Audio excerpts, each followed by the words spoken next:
Alhamdulillah wa syukurillah wa la hawla wa la quwwata illa billah, amma ba'du. Para thalabul ilmi yang dimuliakan oleh Allah Subhanahu wa taala, insyaallah dalam kesempatan kali ini kita akan membahas apa itu tahsin. Tahsin, tajwid. Ada dua kata, apa itu tahsin, apa itu tajwid. Perlu kita ketahui, tahsin ini dan juga tajwid berasal dari bahasa Arab, yang mana tahsin itu berasal dari kata hassana yuhassinu tahsinan, yang berarti membaguskan, memperbaiki, meningkatkan atau memperindah. Kemudian tajwid, jawwada yujawwidu tajwidan, tajwid, yang berarti memperbagus atau memperbaiki. Dari pengertian secara bahasa di atas antara tahsin dan tajwid, maka disimpulkan bahwa tahsin itu sama dengan tajwid, tidak ada perbedaan. Baik, selanjutnya Imam Ibnul Jazari dalam Muqaddimah Matan Jazari, beliau menuliskan tentang pengertian tajwid. Wa huwa i'ta'ul hurufi haqqaha. Tajwid adalah memberikan huruf hak-haknya. Min sifatillaha wa mustahaqqaha, dari sifat-sifatnya dan mustahaknya. Wa raddu kulli wahidin li aslihi, serta mengembalikan setiap huruf pada asal makhrajnya. Wal lafzu fi nadhirihi kamithlihi, dan konsisten membaca lafaz-lafaz yang serupa. Yang dimaksud dengan konsisten di sini adalah, kita ambil contoh pada bacaan-bacaan yang mana bacaan itu seperti mad, gunnah, ikhfa, itu cara membacanya, khususnya panjangnya itu harus sama. Sebagai contoh, di dalam Quran surah Al-Fatihah ada mad arid lisukun, di mana mad arid lisukun ini adalah bacaan panjang yang letaknya di akhir ayat. Ketika kita membaca mad arid lisukun di dalam Quran surah Al-Fatihah ini mengambil 4 harokat, maka selanjutnya 4 harokat. Ketika kita mengambil 6 harokat, maka selanjutnya 6 harokat. Harus konsisten. Tidak boleh kita mengambil ayat pertama seumpama 4 harokat kemudian 6 harokat, tidak bisa seperti itu. Jadi itu yang perlu kita ketahui. Contoh, Bismillahirrahmanirrahim, ambil 6. Alhamdulillahi rabbil alamin, 6 ya. Yang salah Bismillahirrahmanirrahim, 6. Alhamdulillahi rabbil alamin, lebih pendek daripada ayat yang pertama. Itu dia tidak konsisten. Jadi yang dimaksud dengan konsisten di sini seperti itu. Ya, berlaku juga untuk bacaan-bacaan nun tasydid, kemudian mim tasydid, ikhfa. Selanjutnya, mukammalan min ghairi ma takallufi, dengan sempurna tanpa takalluf atau beban yang berlebihan. Bil lutfi fin nutqi bila ta'assufi, dengan halus saat melafazkannya tanpa mengurangi ketentuan.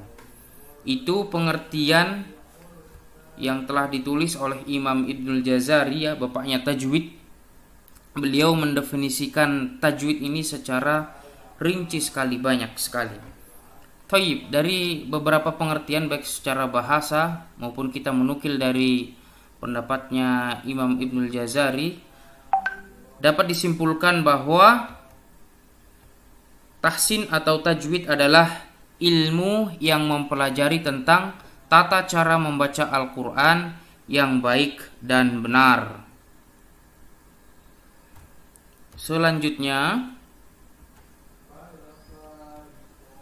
mengapa kita harus belajar tahsin? Alasan yang pertama adalah merupakan perintah dari Allah Subhanahu wa taala, sebagaimana di dalam Al-Qur'an surah Al-Muzammil au zida alaihi warattilil qur'ana tartila. Di dalam tafsir Al-Muyassar, warattilil qur'ana tartila, yang dimaksud tartil di sini adalah membaca keseluruhan huruf dengan memenuhi atau membaca sesuai dengan makhrajnya, tempat keluarnya dan tajwidnya. Ketika ada nun mati, tanwin bertemu dengan huruf ini, bacanya seperti apa. Nah, itu yang dimaksud dengan tajwidnya dan lain sebagainya. Kemudian di dalam Quran surah Al-Baqarah, Allah Subhanahu wa taala berfirman di dalam Quran surah Al-Baqarah ayat 121, terdapat potongan ayat yatlunahu haqqa tilawatih. Tafsir daripada yatlunahu haqqa tilawatih ini adalah kita diperintahkan untuk membaca dengan bacaan yang sebenar-benarnya serta tidak mengubah dan menggantinya. Yang sering terjadi ketika kita membaca Al-Quran dan salah itu adalah ketika membaca huruf-huruf hijaiyah yang kita baca itu tidak sesuai dengan kaidah-kaidah tajwid yang ada, terutama makharijul huruf. Huruf qaf dibaca kaf, ya. Huruf a dibaca a, atau a dibaca a, atau sebaliknya huruf h dibaca ha, ya, atau tidak ada perbedaan sama sekali, semua dihantam rata ha. Tidak ada ha, ya. Sementara ha itu lebih bersih. Nah, itu salah satu contoh. Kemudian alasan yang kedua mengapa kita harus belajar tahsin adalah agar kita terhindar dari kesalahan dalam membaca Al-Quran. Ya, kesalahan di dalam membaca Al-Quran ini terbagi menjadi dua. Yang pertama al-lahnul jali, kesalahan besar.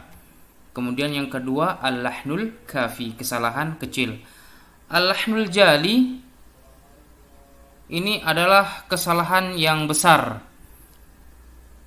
yang mana kesalahan itu adalah merubah arti, apalagi yang kita baca ini atau yang kita sebut ini adalah ayatnya Allah. Ketika kita mengganti ayatnya Allah, maka itu termasuk perbuatan yang haram, berarti berdosa. Salah satu contoh ketika mengucapkan huruf qaf, tidak ada bedanya dengan huruf kaf. Huruf qa dibaca ka.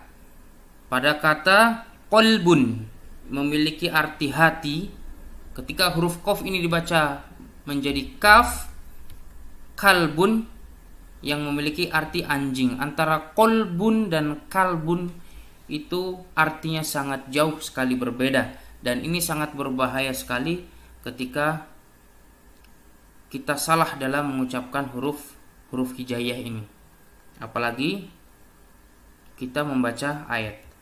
Selanjutnya al-lahnul kafi, kesalahan kecil. Contohnya ghasiqin idza waqab. Di sini qin, tanwin bertemu alif. Di sini idhar, ya idhar. Kesalahannya adalah terbiasa seperti imam seumpama. Ini membacanya dia gunnah. Ghasiqin idza waqab. Itu salah. Ya. Walaupun bukan kesalahan besar, dia tidak merubah makna, tidak merubah arti, tetapi itu tetap sebuah kesalahan.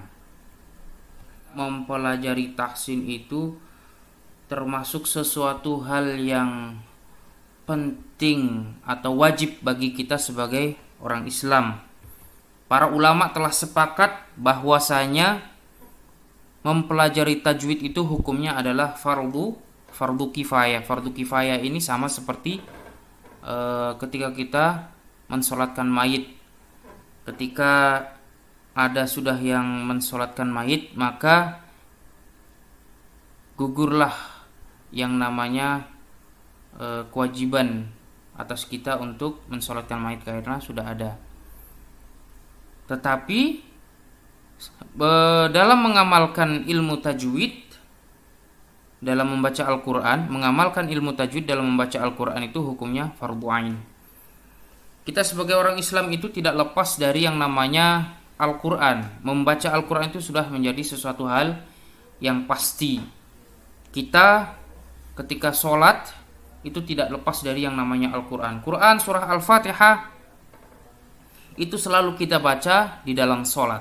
Setelah membaca surah Al-Fatihah juga kita membaca surah-surah yang lain yang ada di dalam Al-Quran. Dan itu dituntut harus benar sesuai dengan kaidah-kaidah tajwid. Karena hukum mengamalkan ilmu tajwid di dalam membaca Al-Quran di sini telah disepakati bahwasanya hukumnya adalah fardhu ain. Sama seperti hukumnya sholat. Hukum sholat itu adalah wajib, fardhu ain. Sekian yang dapat disampaikan, semoga bermanfaat. Kurang lebihnya mohon dimaafkan. Assalamualaikum warahmatullahi wabarakatuh.